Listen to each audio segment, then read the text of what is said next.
This is my series on how I'm keeping my parents out of a skilled nursing home. I want them to stay independent, live on their own. And if you want that for yourself or your parents, this is the video to watch. My name is Wong. I'm an occupational therapist and certified hand therapist. I'm almost 50 and my parents are almost 80. And I don't want to live in pain. I don't want to live in pain. I want to keep my original parts. And I also want to stay independent and stay out of the nursing home for as long as possible. So those are my values and I want that for my parents. My parents are almost 80 and I want them to stay independent. So what does it mean to stay independent? You need to make sure that your hips and knees work, be able to get on and off the floor, right? So you can stay independent. You can walk from room to room. You can get in and out of your car. The other aspect of being independent is your hands. If you can't keep your hands healthy, then you can't open a door, you can't open the fridge, you can't make your meals, you can't open a jar. So independence is more than just hips and knees, it's also hands and shoulders.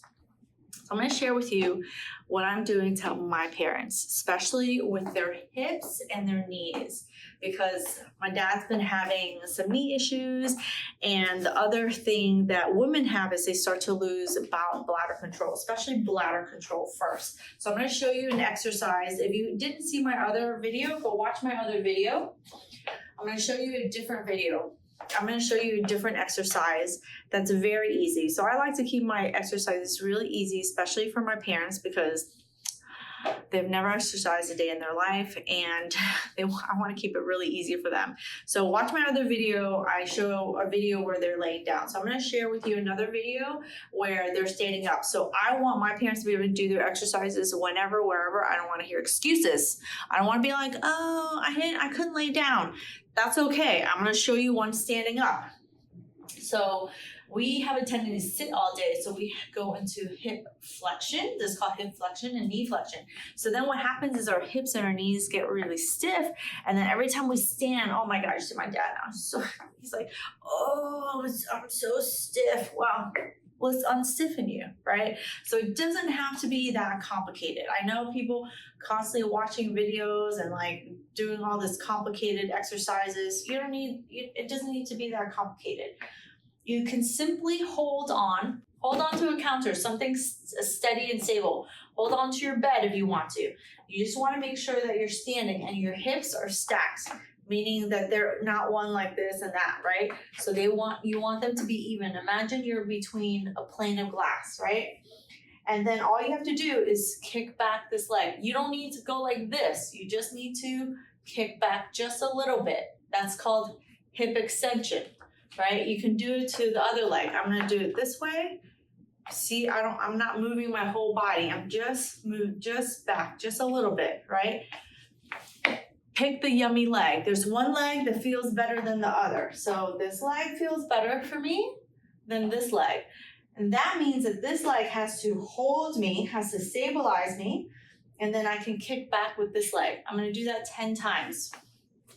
2 sets of 10. 2 sets of 10 to the yummy leg and 1 set of 10 to the yucky leg. That's it. Don't ask me questions of why that works. If it works or you have questions of why it works, then you have to become my patient, right? But just try it out if you want to. If you don't want to try it out, then you don't have to try it out. But it works. So I'm telling my dad to do this. I'm telling my mom to do this.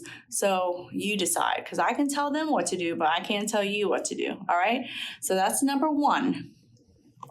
Number 2 is a variation that's harder. So I have to do this with them because I won't do it.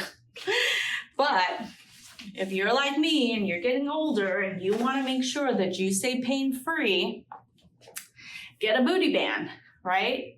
Get a booty band. It's going to work your hips. And I always tell people this and they say, oh, I didn't know that. The muscles that go to your knee start in your hip. So if your knee hurts, you got to work your hip. You got to work your hip. And people are always like, oh, I didn't know that. Yes, it's true. I didn't make this up. That's how you were created. So a variation of this, if you want to make it harder, is you can hold on to something and then you're going to leave your right leg there and you're going to step back with your left leg, right? And step back with your left leg.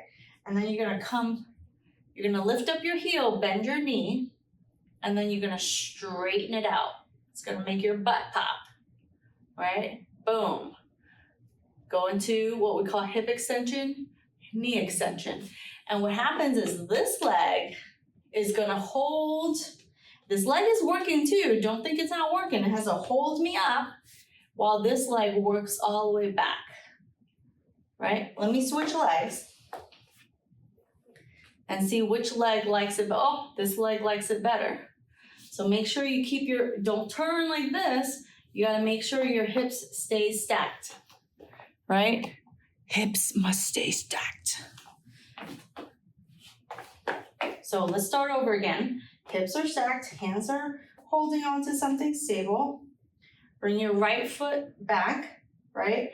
Bend your knee and then straighten your knee. Bend your knee and straighten your knee. My hips, my butt stay the same. You can do 2 sets of 10. 2 sets of 10 is my magic. 2 sets of 10 to the yummy side. And that's gonna help with your butt muscles, your hip, and just help you to feel stronger and have less knee pain. So try it out. Try it out for yourself. If you're like me and if you're in your 40s, 50s, and 60s, you have to make decisions of what to do now so you can stay out of the nursing home, right? I'm making this video for your parents, but you can do them too, right? Because I want to make sure that my parents stay out of the nursing home. I want them to stay independent for as long as possible because they also want that. They want to live in their home. And if you want to live in your home and you want to stay independent, you have to have good hips and knees to be able to get on and off the floor. And then you want to have good hands and shoulders so that you can open things up and that you could take care of yourself. You cannot dress. You cannot wipe yourself. You cannot shower. You cannot take care of yourself. You cannot eat. You cannot make food without your hands, right? So let me know in the comment, do you have hand problems? Should I do some videos on that? My parents don't have any, but actually my dad did have some. I'll share some of those, but try this out first, right? Try it out first. Leave me some comments. Let me know if you are also trying to stay out of the skilled nursing home, all right? Oh, and if you need my help, I'm gonna include my link below. My name is Huang. I have a therapy clinic in Miami, Florida, and I'm happy to help you or your parents if you need.